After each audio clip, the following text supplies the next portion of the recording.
Assalamualaikum warahmatullahi wabarakatuh. Waalaikumsalam warahmatullahi wabarakatuh. Kami dari kelompok PKMPM Pengabdian Masyarakat, PAUD Fajar Mentari. Saya Azizul sebagai moderator. Saya Mikal Gilardino. Saya Anang Dahlan. Saya Rosalia Nene Padang. Saya Dejoy Tamalau. Dan saya Fernando Emmanuel. Dan di sini saya akan membacakan materi pertama, yaitu pembelajaran dan pengajaran prasekolah untuk peningkatan peserta didik. Jadi, Tridharma Perguruan Tinggi menekankan pentingnya kontribusi perguruan tinggi dalam pendidikan, penelitian, dan pengabdian kepada masyarakat. Salah satu bentuk pengabdian tersebut adalah kegiatan yang dirancang untuk rangka meningkatkan kesejahteraan masyarakat, serta pengabdian kepada masyarakat memiliki strategis untuk mendukung tercapainya tujuan pengembangan, untuk mendukung khususnya dalam aspek pendidikan berkualitas, pengurangan kesenjangan, dan peningkatan hidup. Baiklah, materi selanjutnya disampaikan oleh Nathan. Baiklah, di sini ada tujuan kegiatan. Tujuan dari PKMPM adalah memberikan kesempatan pada mahasiswa aktif untuk berkolaborasi atau berinteraksi secara aktif dengan masyarakat mitra non-profit, menumbuhkan tenggang rasa dan solidaritas terhadap masalah yang dihadapi masyarakat mitra, serta menerapkan ilmu pengetahuan, teknologi, dan seni untuk membantu masyarakat mempermasalahkan mitra. Ruang lingkupnya yaitu ruang lingkup dari kreativitas PKMPM adalah memberikan bantuan iptek kepada mitra program sebagai bentuk solusi atas permasalahan. Pada prinsipnya, PKMPM terbuka bagi semua bidang ilmu karena teknologi secara luas dapat dimaknai sebagai cara untuk memadukan sumber daya dan metode edukasi guna menghasilkan pemberdayaan yang dikehendaki, menyelesaikan masalah yang dihadapi mitra, dan memenuhi kebutuhan atau mencapai kesejahteraan yang diinginkan oleh mitra. Baiklah, untuk materi konsep program akan dilanjutkan oleh Ana. Baik, konsep dari PKMPM yang akan kami lakukan itu adalah secara luring. Selama pelaksanaan program, mahasiswa bersama dengan mitra bertemu dan berinteraksi langsung secara luring. Tim pelaksanaan PKMPM dapat berkomunikasi dengan mitra secara luring atau daring dan mendokumentasikannya. Pelaksanaan PKMPM wajib didokumentasikan serta dipublikasikan dan atau dipromosikan di media sosial. Uraian dan bentuk kegiatan juga harus diunggah ke logbook kegiatan pada laman Simdelmawa. Pembuatan laporan kemajuan dan laporan akhir harus merujuk pada logbook kegiatan. Mungkin itu saja konsep dari kami. Untuk materi selanjutnya akan dibawakan oleh Dea. Baiklah, PAUD Fajar diketahui memiliki total 51 peserta didik dan 6 pendidik atau tenaga kependidikan. Sebagai sekolah swasta, lokasinya berada di kawasan Pantai Amal, Kecamatan Tarakan Timur. Berdasarkan data umum yang kemungkinan memiliki tantangan seperti fasilitas sederhana atau aksesibilitas terbatas karena lokasinya yang tidak berpusat di kota. Namun, kehadiran peserta didik dan tenaga pengajar menunjukkan komitmen masyarakat terhadap pendidikan anak usia dini. Kondisi fisik dan manajemen tempat ini mungkin mencerminkan upaya swadaya komunitas lokal untuk mendukung pendidikan. Dan untuk potensi wilayah dan kebutuhan mitra, PAUD Fajar Mentari berada di wilayah yang memiliki potensi besar untuk berkembang menjadi pusat pendidikan yang berkualitas. Namun, untuk mencapai tujuan tersebut, masih ada beberapa kebutuhan yang perlu dipenuhi. Di antaranya adalah peningkatan sarana dan prasarana yang mendukung kenyamanan belajar. Dan yang kedua adalah pelatihan untuk meningkatkan kapasitas tenaga pendidik agar metode pembelajaran menjadi lebih menarik dan inovatif.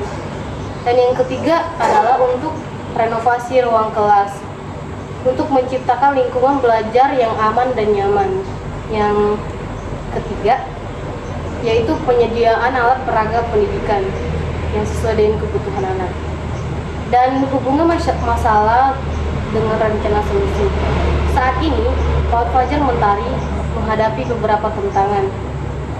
Contohnya keterbatasan fasilitas belajar. Ruang kelas yang kurang memadai dapat menghambat proses belajar mengajar. Yang kedua, rendahnya kualitas pengajar.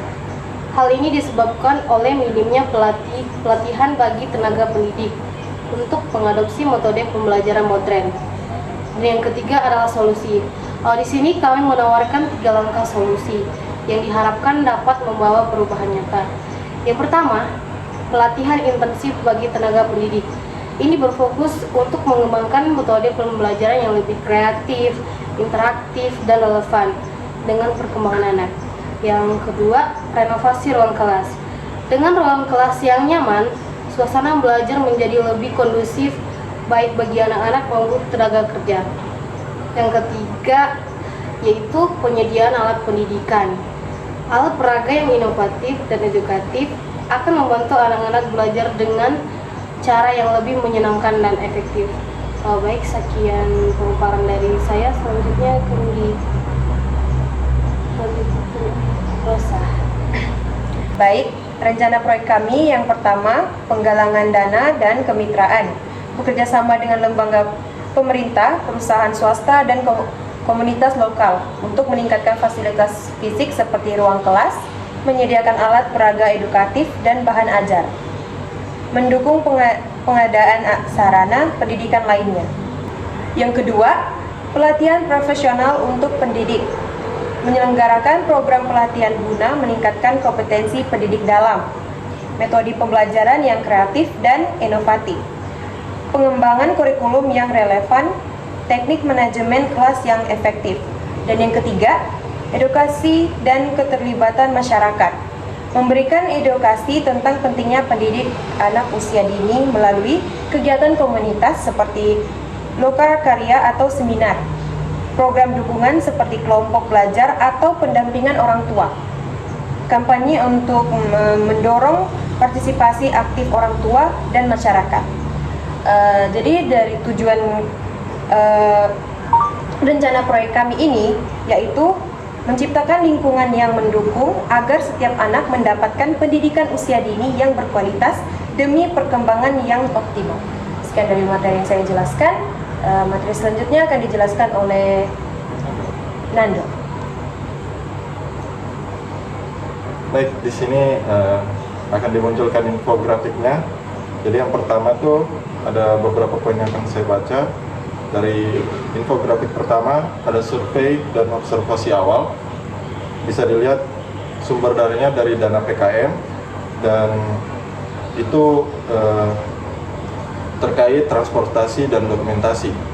Lalu ada penyusunan rencana dan proposalnya 1,5 juta, sumber dana dari tim pelaksana, keterangannya itu dari pengumpulan data dan koordinasi.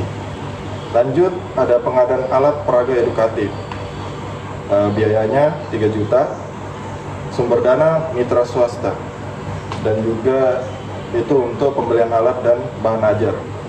Kemudian pelatihan pendidik 2 juta dari dana PKM dan sponsor untuk honorarium, trainer, dan fasilitas pelatihan.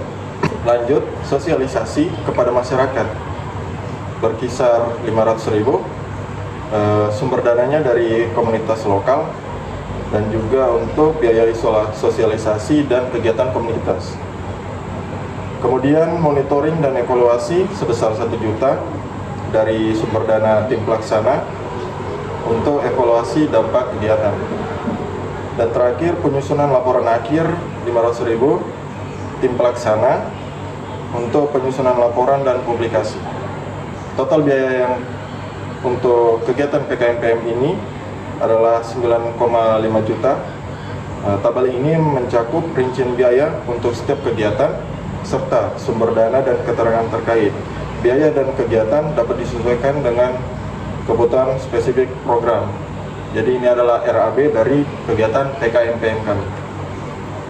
Sekian dari presentasi kami dari kelompok PKMPM. Mohon maaf jika ada salah kata. Sekian dan terima kasih. Terima kasih.